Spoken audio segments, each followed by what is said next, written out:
Hello fellow steamers, St. Paul Steam and Machine here. This is my revised video of my Jensen number 5, about 1939-1940. Couple of things, I forgot to put the little brass sleeve in there, and I forgot to put the sticker on there for the last one. But more importantly, I noticed it was leaking steam whenever the throw would get close to the piston, when it would be, the connecting rod would be in position.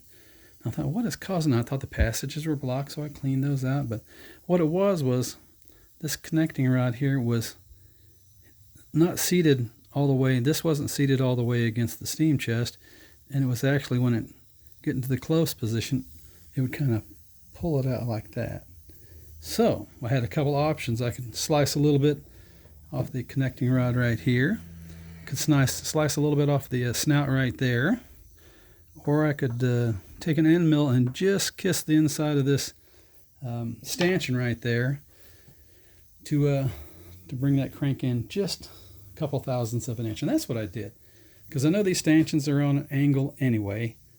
That's a little dramatic, but they are on an angle, so I thought, well, I'll true that up and make it good and level, well, true to the crank. And that's what I did. So now every time the crank gets close, it doesn't go in and out like that. The steam chest doesn't. And that's what I wanted. So let's fire it up.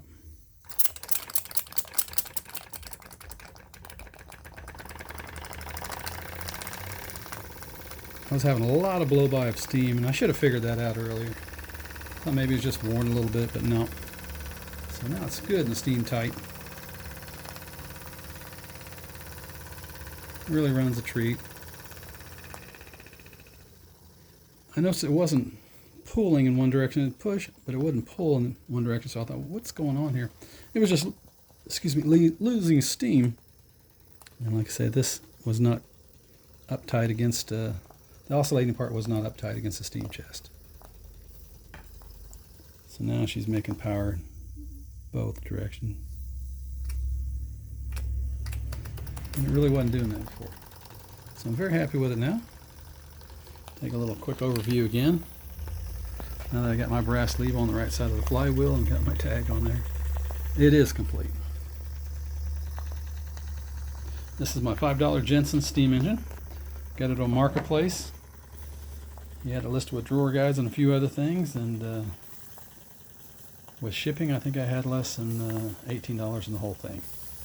But asking price, and the price I gave him was $5. It didn't look like this though. It was a mess.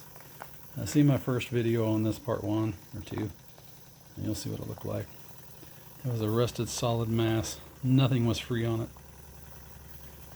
But I love a challenge, and this was right up my alley. I think this is the rustiest one I've ever worked on, but I've had some pretty difficult cases coming here. Got a new cloth cord on it. And, everything, all the gaskets have been changed. Everything's been polished up as much as I can. I kept it as original as I could. It didn't change much. So thanks for looking, folks. As always, I appreciate it.